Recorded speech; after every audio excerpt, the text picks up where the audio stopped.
இந்தியாலே முதல்ல ஏன் மண்ணு வெளியா போடா அப்படின்னு சொல்றது வந்து ஒரு தமிழன் சொல்லியிருக்கானு கெத்தா அந்த கிருதி வந்து ஆல்மோஸ்ட் கூஸ் பம்ப்ஸ் வந்துருச்சு. எங்க 2 பேரும் நாங்க கை இப்படி பிடிச்சிக்கிட்டோம்.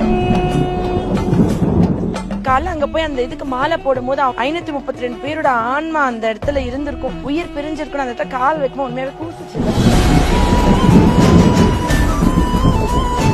532 பேரை ஒரே சமயத்துல தூக்கிலிட்ட ஜாலியன் வாலாபாக் மசாக்கர்லாம் என்ன பெரிய இது. ஐயா வந்து 3 நாட்கள் வந்து இந்த தூக்கு பீடத்தை தொங்க விட்டுறாங்க. 3 நாட்கள் யாரு அவருடைய சொந்தம் சொல்லி வந்தாலும் எல்லாருக்கும் தூக்கு.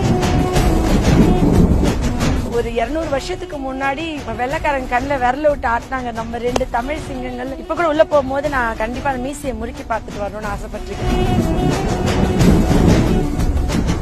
இப்படி ஒரு எக்ஸசைஸ் பண்ணா கூட மசில் ட்விஸ்ட் லிகமெண்ட் இறங்குறோம். 8 கிலோ ஒரு கத்தியை தூக்கி இப்படி சுழட்டி அடிச்சிருக்காங்கன்னா அவங்க மசில்ஸ் எப்படி இருக்கும். இந்த காளையார் கோயில்ல 150 நாள் நடந்துச்சாங்க அந்த போர். பூமரங்க எரியறதுல வந்து அந்த 532 பேர் கிங்கா. குறிப்பிட்ட தூரத்துல இத வந்து வீசினாங்கன்னா எதிரினுடைய தலையை கரெக்டா எடுக்கும். அவங்கதான் வந்து முதல்ல கொரில்லா தாக்குதல்னு சொல்லி, அதாவது மறைஞ்சிருந்து தாக்குறது. அவங்கள மாதிரி ஒரு ஜீனியஸ், அவங்கள மாதிரி வியூகம். இப்ப இருக்கிற பாகுபலி என்னங்க நிஜ பாகுபலியா சகாப்தம் படைச்சிருக்காங்க.